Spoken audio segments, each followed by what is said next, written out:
As the old adage says, an ounce of prevention is worth a pound of cure.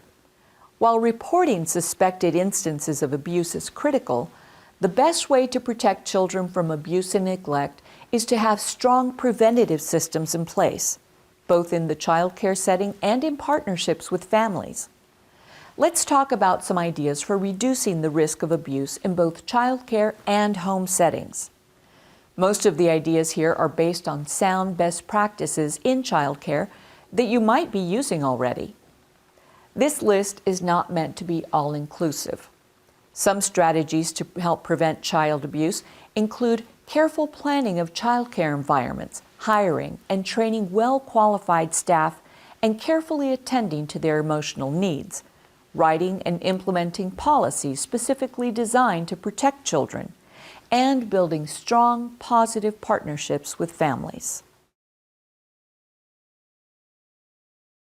The incidence of child abuse in child care settings is relatively small, but it's still important to have measures in place to keep children safe. In addition to reducing the risk of abuse, many of these strategies can contribute to an overall happier, healthier environment for child care providers like yourself and the children you care for. One way to protect children from abuse while they're in a child care setting is to design the environment so that children can be adequately supervised from every angle in the space. In other words, child care spaces, including indoor and outdoor play areas, and any other area used by children, should be designed so that all the children in the area are visible at any given time. Quiet spaces for children who need to relax are an important part of any child care environment, but they should always be visible to the adults who are responsible for supervising the space. Bathrooms can present special challenges when it comes to supervision. Children should be allowed to have privacy in the bathroom, but adults should closely monitor who enters and exits bathrooms.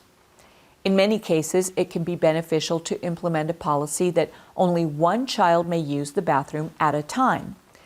You may sometimes be called upon to help younger children and children with special needs in the bathroom. In these cases, make sure all the other children are properly supervised and leave the bathroom door at least partially open rather than being alone in a bathroom with a child.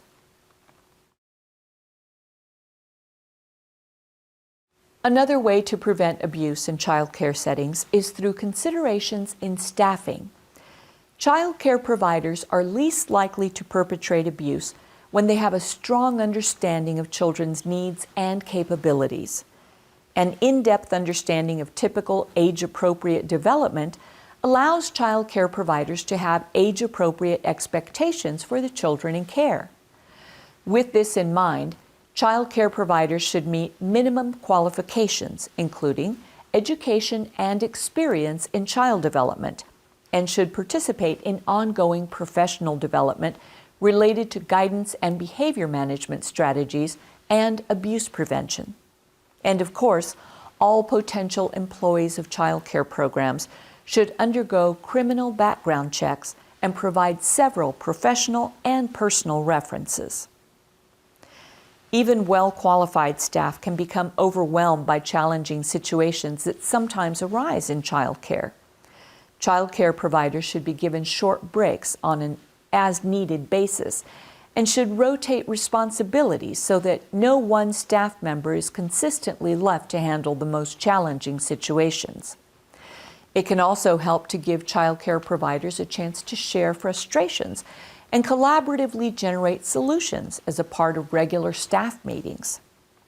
If you're feeling overwhelmed, be sure to let your administrators know that you need a break or a change of scenery. There's always the possibility, though, that a child care provider might be qualified and trained and still demonstrate behavior that indicates a risk of abuse. Some warning signs include caregivers who use overly harsh tones, who use rough grabbing or jerking of children, who are overly controlling of children's movements and activities, who stifle children's talk, who avoid interactions with children, and who appear to enjoy winning power struggles with children. These behaviors do not always indicate that an individual is going to become an abuser, but they certainly do not fall within best practices for guidance and discipline either. There should be procedures in place in your program for removing child care providers from contact with children if these issues or other concerning behaviors are present. If you notice someone interacting with children in a way that concerns you, notify your program management immediately. How you care for children can have an impact on preventing abuse and neglect, and also affect the likelihood that children will confide in you if they are ever abused or neglected. Child care providers can help children learn about forms of touching that are and are not okay. To help prevent children becoming victims of sexual abuse, especially with young children, it's important to use anatomically correct language when talking with children about body parts. It should be made clear to children, both in child care and at home, that a person's genitals are private, and children have the right to tell someone, even a trusted adult, that they do not want their bodies touched in a certain way. You can also distinguish between gentle touches and hurtful touches, and help children understand that hurtful touching is not okay, no matter where on a person's body it takes place. There are several commercially available resources you can use to help children learn the skills to protect themselves from abuse and neglect. Another way you can help protect children from abuse and neglect is to take anecdotal notes based on observations of children's behavior on an ongoing basis. Many programs use anecdotal notes as a part of a system of developmental assessment. Reviewing and reflecting on these notes can help you notice red flags quickly and respond appropriately. It is important for anecdotal notes to be written in an objective fashion so that they state facts about the child's development rather than judgments or opinions. For example, it's appropriate to write, "Joey pushed another child near the swing set." It is probably not appropriate to write, "Joey got really mad because another child was on his favorite swing and he pushed the other child because he wanted him to move." Never assume you know what's going on in a child's head or what a child felt or intended to do in a given situation. This is particularly important when anecdotal notes are used to share developmental information with families. If a child is at risk for abuse and neglect, presenting developmental information in a negative light could cause an abusive parent to harshly punish the child for her behavior in childcare. Being honest but objective when talking with families is the best approach.